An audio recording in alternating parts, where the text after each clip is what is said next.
All right, guys, this is question number 28 from the August 2026 Algebra 1 Regents exam. They've given you a sequence and they want you to write an equation for the nth term.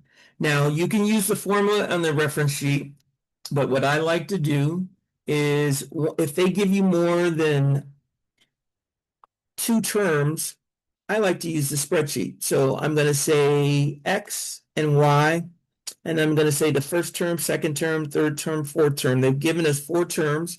First term is a -5. Second term is a -2. Third term is 1. Fourth term is 4. Now, I'm going to take this, enter it into a spreadsheet, and I'm going to come up with a equation. Let's go ahead and do that. So spreadsheet, I'm going to put an X here, put a Y here, come down here. I'm going to put 1, 2, 3, 4.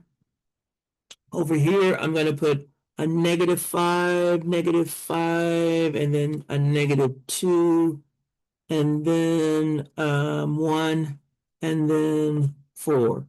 Now, you should be able to tell that this is an arithmetic sequence. It's going up. The common difference is 3. But if you don't see that, the calculator will help you figure it out.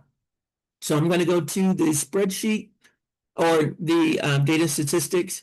I put the X down here, put the Y over here, and then oops, this looks off a little bit.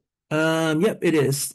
Now, so this is good. This is all good. I made a mistake. I put a -3 in here, and it should have been a -2, and I caught it by actually looking at the scatter plot. So let me go back here and let me rerun this all right, and you can see now it's a straight line. Arithmetic sequences are linear functions. That's what this is saying. And now I'm just going to do menu 461, just like you're running a linear regression.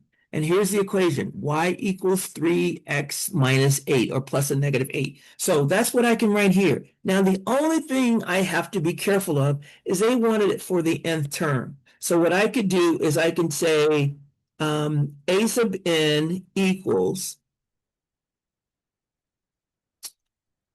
3n minus 8. I could write that. Or I could say y equals, or I could do something like this. I can make a function and go a sub n equals 3n minus 8. Now, what I'm not sure of is if I wrote y equals 3x minus 8 and I said x stands for n, then I think they would give you credit for that, right? Because that's all this is. Now, here's the key. One of the things we're looking for the 10th term. Now, you could just plug 10 in here. 30 minus 8 is 22. But the other thing that I want to show you is this. Once you've come up with this equation, I am going to go to the main calculator screen, go here. And remember, whenever you run a regression, it creates variables. And this one right here is regression equation. That's what this stands for. Now, when you press enter, it's like it's a function and it's waiting for the input and it's telling you, I need an input. So the input for this one was the 10th term. So we type in 10 and it tells you that the output is 22. So the 10th term is 22. So you would come down here and you could say 22, or you can, and to make sure that everything looks good, you really should do something like this. And it should be equals 22. Okay, equals 22. So this would be 1 point, this would be 1 point, and that's it. All right, so boom, done. I like this method. You could also use the formula, but I like this method.